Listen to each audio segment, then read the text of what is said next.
কলকাতার মানুষের স্বার্থে কাজ করি। যেখানে আইন শৃঙ্খলা বিঘ্নিত হবে সেখানে পুলিশ হস্তক্ষেপ করবেই। কলকাতার পুলিশ পৌর সংস্থার নিজের পুলিশ নয়।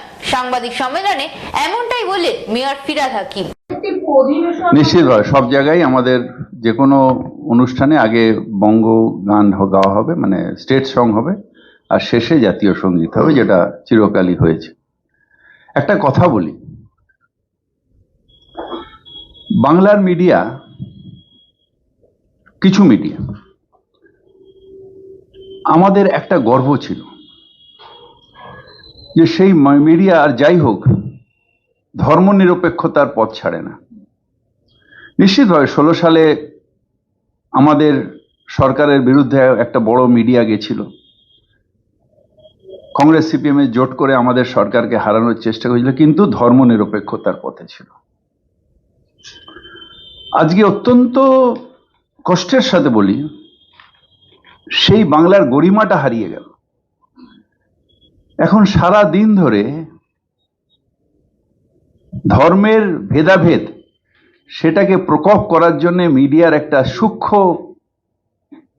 চাল, সেই সূক্ষ্মভাবে সেটাকে মিডিয়া আরো সেটাকে রিভাইভ করছে। রাম মন্দির, নিশ্চিতভাবে আমি একজন সংখ্যালঘু সম্প্রদায়ের ছেলে, বাবরি মসজিদ ভাঙা এটা আমাদের কাছে কষ্টের ব্যাপার ছিল।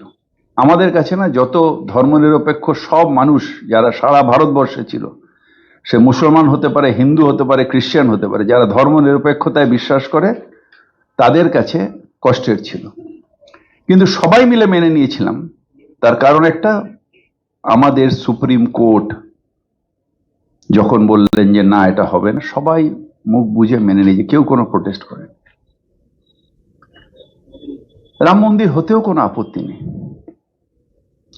কিন্তু সেইটাকে নিয়ে একটা সূক্ষ্ম চাল, অর্থাৎ সারাদিন ধরে রাম মন্দির দেখাচ্ছে, সারাদিন ধরে হচ্ছে, আমাদের কোনো আপত্তি নেই, হোক রাম মন্দির।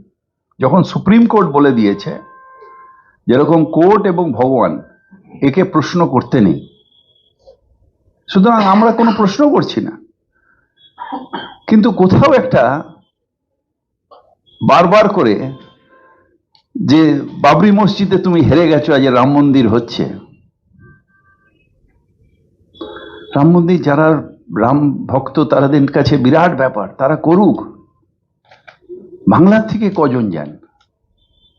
বাংলার থেকে এত বেশি করার এ কোথায়?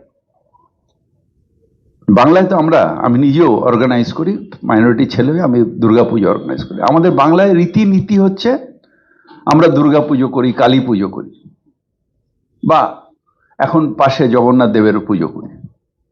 রাম পুজো তো আমরা কোনোদিন বাংলায় করিনি। অ্যাটলিস্ট আমার বন্ধু বান্ধব, আমার অনেক জানাশোনা, তাদের মধ্যে আমি কোনোদিন কারোর বাড়িতে বাঙালি রাম দেখিনি। ঠিক আছে, যারা করছেন, এখানে অনেক নন বেঙ্গলি মানুষ আছেন, তারা রাম পুজো করছেন, অনেক দিনের 500 বছরের আন্দোলন করছেন, আমাদের কোনো আপত্তি নেই। কিন্তু যেভাবে বুকের মধ্যে তিল ছড়া মারা হচ্ছে, যেখানে 4 জনের মধ্যে 3 জন শঙ্করাচার্য প্রোটেস্ট করেছে, যেখানে হিন্দু মহাসভা প্রোটেস্ট করেছে, যাচ্ছেন না তারা, সেখানে মিডিয়ার একটা রোল, এখানে সবাইকে রাম ভক্ত করে দাও।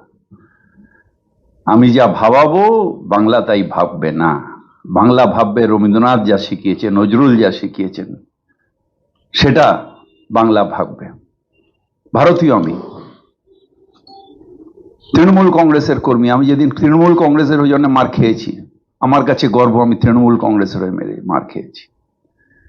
চোর হয়ে যেদিন মার খেয়েছি, যদি কোনোদিন মার খাই, আমার খুব দুঃখ হবে যে চোর, ডাকাত, খুনি বা অন্য কিছু বলে যদি কেউ মারে।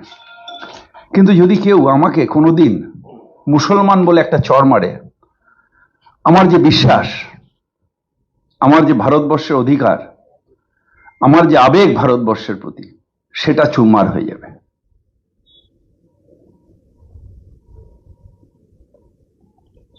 আমি ভারতীয়, এই দেশ আমার, এই দেশের ধর্মের অধিকার সবার আছে। কাউকে শুধু ছোট করে ধর্মা আবেগকে করে শুধু হই হই হই হই করে একটা পলিটিক্যাল কারণে, হ্যাঁ ঠিক যে সেন্ট্রাল গভর্নমেন্ট মিডিয়াকে প্রচুর টাকা দিচ্ছে,